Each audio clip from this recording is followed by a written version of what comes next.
Après la retraite des acteurs impliqués dans le processus électoral à Kindia, de nombreuses questions surgissent sur la capacité de la CENI à tenir les législatives cette année. Djibril Ba, Ibrahima Souri, Camara, reportage. Le chronogramme annoncé par la CENI pour tenir les élections législatives doit obéir impérativement à l'application des recommandations des experts du fichier électoral, la disponibilité du kit électoral et surtout le budget. Cela n'est qu'une question de temps, fait savoir Salou Bella. Ça va tenir. Ça, je vous promets, ça va tenir. Tout le monde est pour l'organisation de ces élections, puisque ça ne doit pas empiéter sur l'organisation des élections présidentielles en 2020. On ne peut pas en une année organiser deux types d'élections, avec le poids que vous connaissez. Donc sur le budget de 2019, c'est prévu l'organisation des élections législatives et en 2020, en fin d'année, c'est l'organisation des élections présidentielles. Pourtant, rien ne montre le début des opérations électorales. L'opposition tient mordicus à toutes ces revendications qui, selon ses membres, peuvent amener les uns et les autres à participer à des élections acceptables. Pour nous, la mise en œuvre des recommandations passe nécessairement par des étapes clés, à savoir d'abord la mise en place de démembrement sur le terrain, le lancement d'une vaste campagne de sensibilisation des électeurs pour leur dire qu'ils doivent revenir devant la machine et troisièmement, le recrutement d'un opérateur international, la mise en place des commissions administratives de révision des listes électorales et qu'on donne un temps, en tout cas relativement suffisant pour que les électeurs puissent repasser. La société civile affiche un espoir mais laisse entrevoir quelques réserves. La CENI a changé de physionomie, il faut le reconnaître. Elle est devenue plus jeune, elle est devenue plus experte. En fait, il y a des compétences techniques de très haut niveau en matière informatique et de gestion de bases de données qui se trouvent au sein de la CENI. Donc, ils savent ce qu'ils font. En attendant, c'est une course contre la montre qui a débuté. Les défis à relever ne sont pas les moindres. Le ministre de la fonction publique, de la réforme de l'État et de la modernisation de l'administration était face à la presse ce lundi. À cette occasion, Billy Nankoma Doumbouya a fait l'état des lieux de son département et dégagé les perspectives.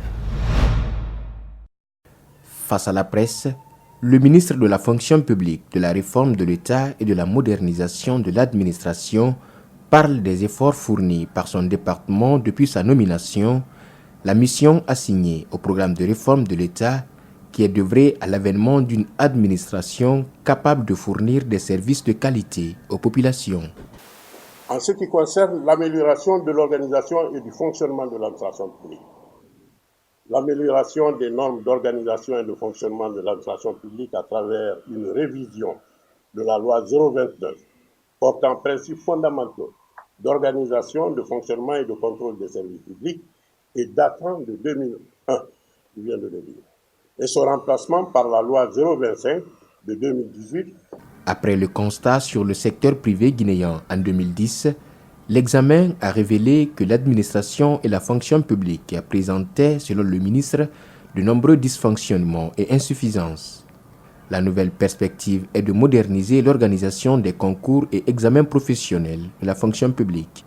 Le vieillissement du personnel de la fonction publique et le manque de promotion des jeunes et des femmes, le manque d'institutions supérieures de formation destinées à former des administrateurs et hauts cadres de l'administration publique rompus au référentiel guinéen en matière de gestion de l'administration publique et intégrant les dimensions du contexte historique et socio-culturel du pays.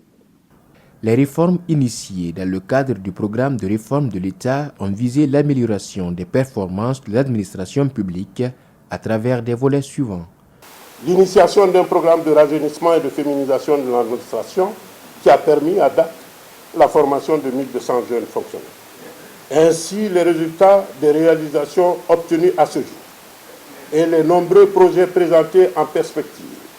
Depuis son arrivée à la tête du département, Billy Nankumba a mis en place une nouvelle grille salariale basée sur la valorisation des diplômes et la formation de 1200 jeunes fonctionnaires.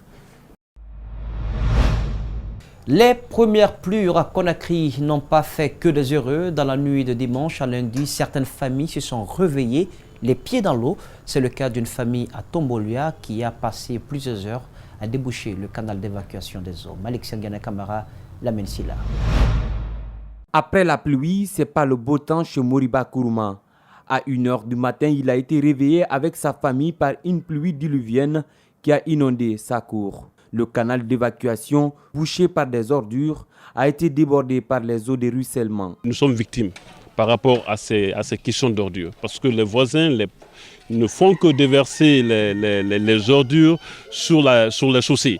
Déjà ici, on n'a qu'une seule évacuation ici. Et cette évacuation, déjà, j'avais mis en place tout ce qu'il faut.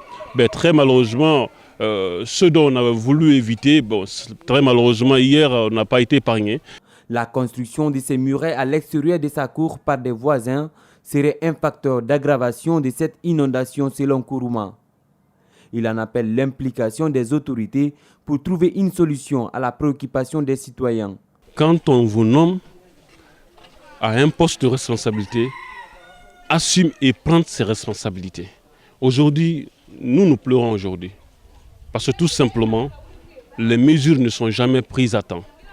Et l'État n'est jamais présent à temps. Dans une république, je ne pense pas si cela est adéquat. Et si on peut se reconnaître dans cette république-là. Franchement, je suis révolté. À Sangoya Corniche, voilà une autre réalité. Le pont de franchissement est envahi par des ordures, provoquant un énorme embouteillage. Les jeunes du quartier se sont investis pour libérer la route, tout en obligeant les conducteurs de payer de l'argent. Chaque année, alors que le ministre Nabe, Papa Kol Nabe, chef de quartier Nabe, chef secteur Nabe, sont incapables, le monde a marché sera.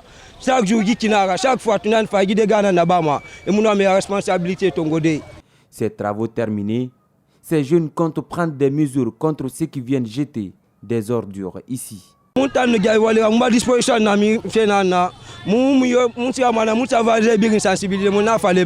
partir de là, ça moi ça faut choquer. Mais